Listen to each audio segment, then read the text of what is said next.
Thanks for joining us. I'm Sarah Massor-Donar.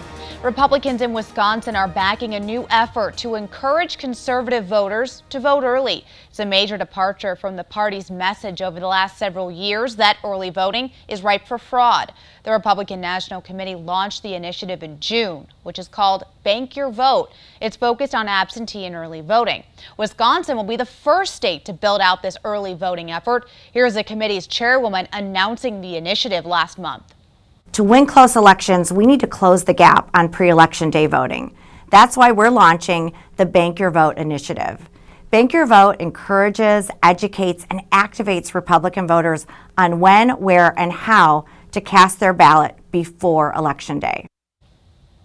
Brian Schimming is with us. He's the chair of the Republican Party of Wisconsin. Thanks for coming on the show. Thanks for having me. Of course. So tell us what the Bank Your Vote effort is going to look like in Wisconsin.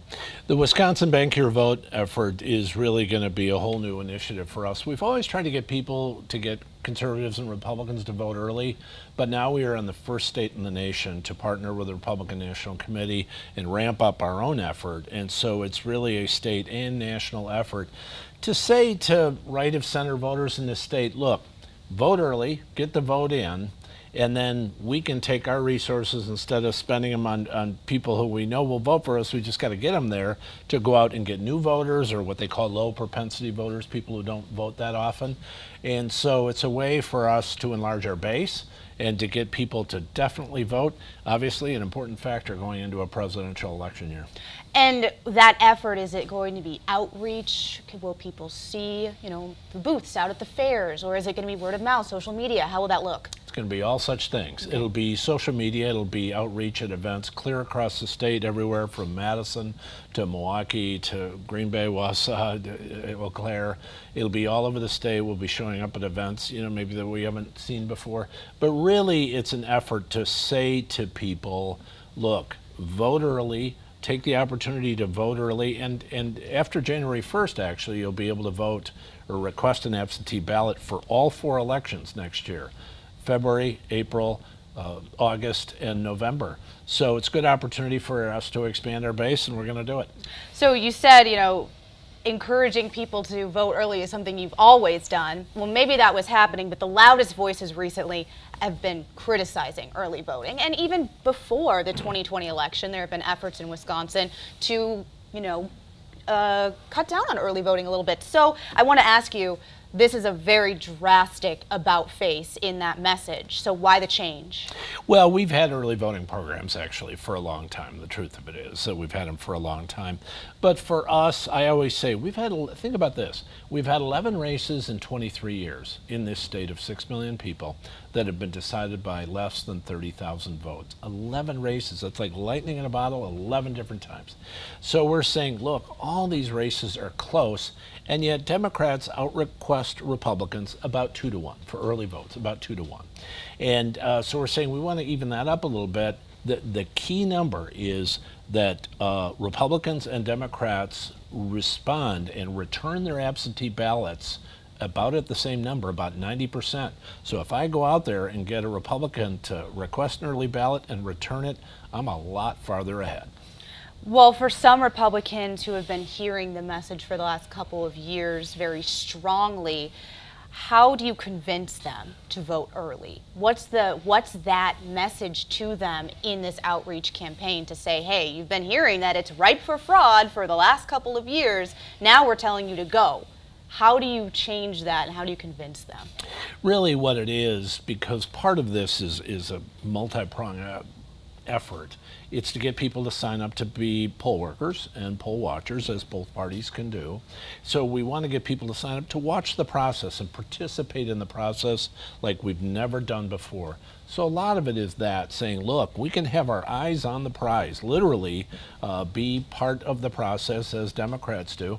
So part of it is that, and number 2, it's the way to victory. I'm sick of wading through years and years of talking about trying to get people to early vote and things like that, and it not happening. Now it's going to happen. Ahead of the GOP presidential debate in Milwaukee next month, the big question on everyone's mind, will the former president be there? Do you think he'll appear on that debate stage? I don't know. I wish I knew the answer to that question, and of course it's a major factor for the debate. But the truth is, it is and it isn't. It's a major factor in, would we love to have him there? Sure we would. But if he doesn't show up there, we're going to have a stage full of candidates who Republicans like, and you'll have a very lively debate, frankly, that not only will be watched here in Wisconsin, but around the country, around the world. So if he shows up, great. If he doesn't, that's okay too. I'd rather have my problem with a lot of candidates that people want to vote for versus the Democrats who they have a candidate they're stuck with. Right now, the former president is polling pretty well ahead of the other candidates. Ron DeSantis falling to a pretty distant second in a lot of these polls. So, based on this polling, if we get another 2020, we got Biden and Trump, are you concerned about that? Could Republicans lose the state again, like they did in 2020? It's the same, looking at the same race with that small margin. I'm not, because President Trump has been very competitive with President Biden. The other problem, and the huge problem for Democrats, is over 70% of the people in the state think the country is on the wrong track.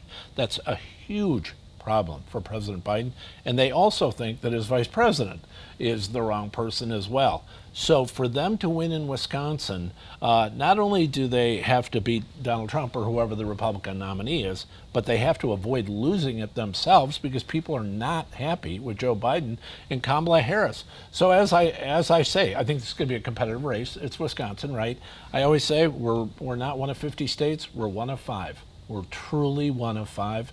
We're a purple state, and that makes it competitive till the end, no matter who our candidate is. With the former president pulling ahead so far in these polls, what do you think is his staying power? Even after his indictment, the last Marquette poll said, had him polling way ahead. So what do you think is it about former President Trump that people are responding to? I'll tell you what it is, and that is we had 4 years of peace and prosperity, folks who were doing really, really well. That's before the inflation, the high interest rates, the porous border, the wars, all the things that we've suffered under Joe Biden. That's part of it. Donald Trump had a strong record. Joe Biden has a terrible record. That works against him and for us. Well, 4 years of peace and prosperity, you got to throw the COVID-19 pandemic in there. That wasn't quite peace and prosperity. But the way he handled it was a mistake, and the public now recognizes it, and you see it in the polling that they overreacted greatly, at least in some situations, and it was not handled well. And frankly, the administration misled the American people in terms of what was going on there. And I'm not an anti-vaccine, I'm not saying it that way. What I'm saying is people are not happy the way it was handled now that they have seen what really happened, and so that doesn't help Joe Biden. All right, Brian Schimming, thanks so much for the time this morning. Thanks for having me.